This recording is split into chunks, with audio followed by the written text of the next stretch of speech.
What's up, party people and magic makers? Destiny here. I know I'm a little bit early, but much like last week, it was flowing out, so why was I gonna stop the flow? You know what I'm saying? Alright, so today we are gonna talk about, yes, anxiety and overwhelm. However, what can help with that? And one of the most amazing tools that I have learned was mindfulness. And I know a lot of people are like, Destiny, what the hell is that? I don't understand. Here's what it is. An event happens, so something occurs, right? And normally we react, right? So, for example, somebody yells and we react with either yelling back, fighting back, maybe crying.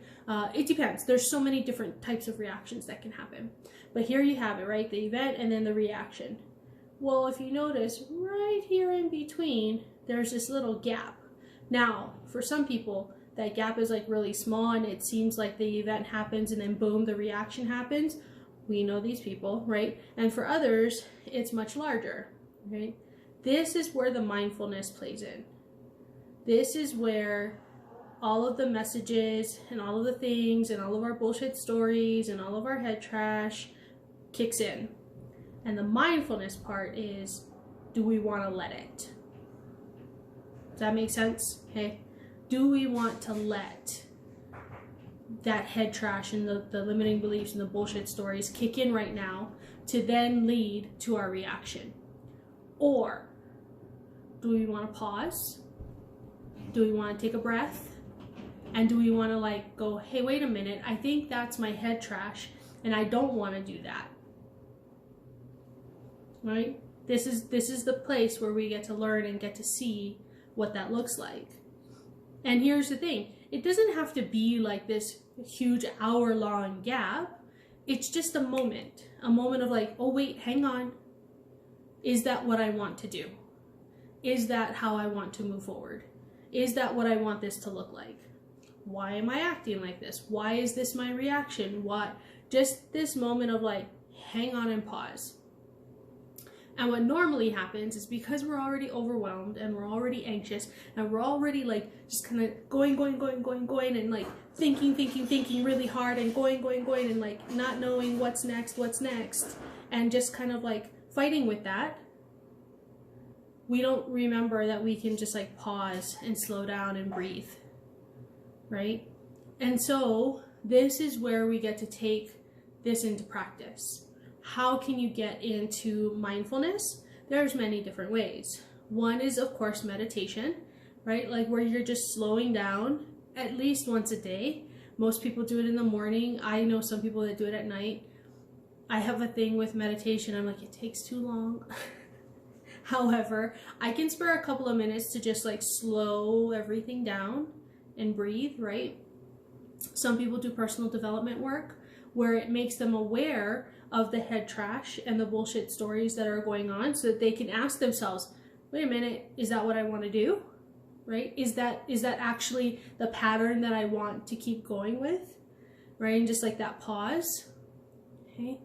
Some people, they like through books, through YouTube, through all of these different ways of learning, have learned to just give themselves that moment, right? And when we do give ourselves that moment, one, it creates a pattern interrupt. And I love pattern interrupts. And that's why I call myself a pattern breaker. Because I'm like, there's some patterns that we don't need. But think about this, right? We have a pattern of how we wake up in the morning, right? So for me, like, I roll out of bed, I go to use the restroom, I brush my teeth, I use my right hand when I brush my teeth, right? Rinse my mouth out. Like, there's steps. There's a pattern that I take. And when you do something a little bit different in your pattern, it kind of throws your brain off a little bit, and including like using my left hand to brush my teeth instead, right? Like that, it kind of makes me go, wait a minute, hang on, this is different, right? That's a pattern interrupt. All of a sudden, the thing that you're used to, the way that it works, the way that everything is flowing is now different, okay? And so creating these moments for yourself could be as simple as you creating, like using a different hand to do things, just to go, wait a minute, and feeling what that feels like. And then just going, okay, this is what I need to implement, right? This is the moment where I'm like, that, wait a minute, That's all we're looking for. Is just that wait a minute moment when something happens and your reaction, right? Some people, it's very physical, where you actually like feel yourself doing, like you're gonna go and do the thing that you're used to, that's your pattern, right? So if somebody yells at you and maybe your reaction is to yell back, like you feel yourself moving forward and getting ready to yell, and then that's the moment to just go, well, wait a minute, right? Hang on. Because what's very interesting is as you're breaking your pattern, you're breaking the other person's pattern as well, because they're used to having somebody then yell back, right? Or fight back or cry or whatever the reaction might be. But if you don't react at all, then they freak out and they're like, what is happening? Like, I don't get it, right? And one of the biggest pattern interrupts, I used to be an office manager, and the one of the other managers just like started yelling and screaming at me because something happened, and I just looked at him and I was like, huh. Like, I didn't yell, I didn't fight, I was just like, huh. And then like in my brain I was like, why am I standing here, right? Like what am I doing? Could I be doing something different? So I grabbed my stuff and I was like, okay, bye, and I walked out. And like he freaked out, like it just totally threw him off, like just his brain, like kind of, you could see it kind of short circuit a little bit. And I was like, okay, right? Like no energy to it, just like, all right, here's what it is. I don't have to stay here if he's gonna continue to act like that. No energy on it, just like, okay. And like he had no clue what to do, like just none. Right? And it's just in that moment of like, hang on, is this what I want to do? Pause. Why am I doing this? Right? And it does take practice, right? And it does take like a little bit of time to figure out where to put that pause in and how long of a pause. One of my friends, her pause is to like text somebody or to call someone or to, you know, like that's her pause, just not to react. And that's different because, you know, again, our caveman minds, we go back to fight, flight, or freeze, right? And so the reaction is to fight, right? Like I'm going to yell back, I'm going to fight back. It's to like flight, right? Where it's like that crying and the I'm going to move backwards and away from this, getting out of the situation. And it's to freeze, right? Like it's going and not like, wait, what is happening, and being in like confusion.